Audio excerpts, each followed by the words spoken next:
માવજી પટેલ ભાજપે ટિકિટ ન આપતા વાવ બેઠક પરથી કરી છે અપક્ષ ઉમેદવારી। એબીપી અસ્મિતા પર માવજી પટેલે કર્યો ચોંકાવનારો ખુલાસો। માવજી પટેલ અનુસાર 2019માં થરાદ બેઠક પરની પેટા ચૂંટણીમાં ભાજપ કોંગ્રેસ વચ્ચે હતું ઈલું। 2019ની પેટા ચૂંટણીમાં થરાદ બેઠક પરથી ચૂંટાયા હતા ગુલાબસિંહ રાજપૂત, જેમણે હવે વાવ બેઠક પરથી ઝંપલાવ્યું છે।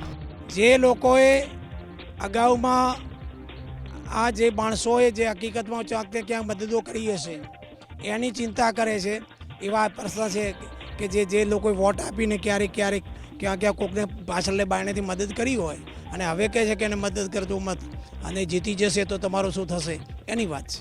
એટલે આ ગઈ લોકસભાની ચૂંટણીની વાત કરો? નહીં, લોકસભા પહેલાંની વાત છે, થરાદની પેટા ચૂંટણીની વાત છે। જે લોકોએ અગાઉમાં આ જે માણસોએ જે હકીકતમાં ક્યાંક મદદો કરી હશે એની ચિંતા કરે છે એવા પ્રશ્ન છે કે જે લોકોએ વોટ આપીને ક્યાંક કોકને પાછળને બાયણેથી મદદ કરી હોય અને હવે કહે છે કે એને મદદ કરતો મત અને જીતી જશે તો તમારું શું થશે એની વાત છે। એટલે આ ગઈ લોકસભાની ચૂંટણીની વાત કરો? નહીં, લોકસભા પહેલાંની વાત છે, થરાદની પેટા ચૂંટણીની વાત છે।